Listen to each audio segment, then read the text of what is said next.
Yes, people who immigrate to this country can eventually.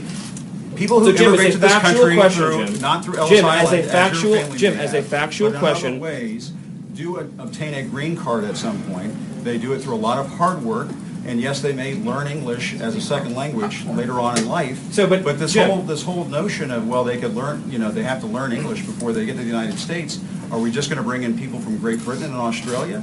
Jim, actually, I have to honestly say, I am shocked at your statement that you think that only people from Great Britain and Australia would know English. It reveals your cosmopolitan bias to a shocking degree that in your mind, no, this is an amazing moment. This is an amazing moment. That you think only people from Great Britain or Australia would speak English is so insulting to millions of hardworking immigrants who do speak English from all over the world.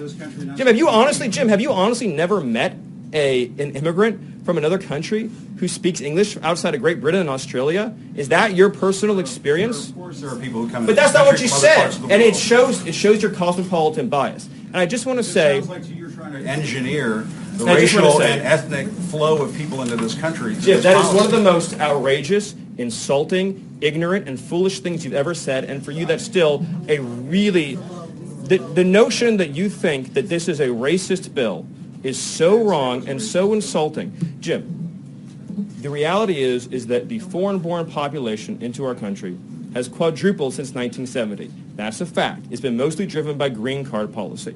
Now, this bill allows for immediate nuclear family members to come into the country, much as they would today, and then it adds an additional points-based system. The people who've been hurt the most, the people who've been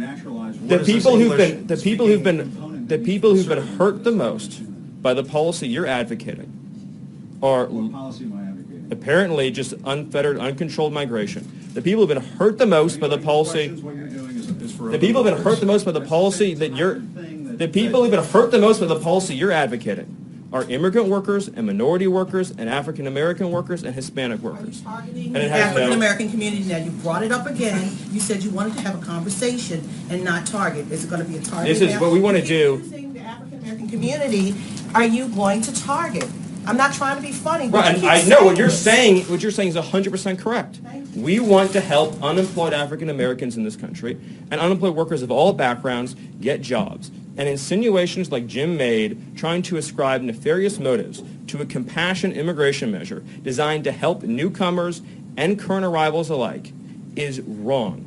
And this is a positive, optimistic proposal that says 10 years, 20 years, 30 years from now, 10 years, 20 years, 30 years from now, we want to have an immigration system that takes care of the people who are coming here and the people who are already living here by having standards, by having a real clear requirement that you be able to support yourself financially, by making sure that employers can pay a living wage. That's the right policy for our country, and it's the president's commitment to taking care of American workers. I apologize, Jim, if things got heated, but you did make some pretty rough insinuations. So thank you.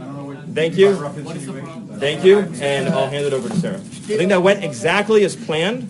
I think that was what Sarah was hoping would happen. I think that was exactly what we were hoping to have happen. Thank you.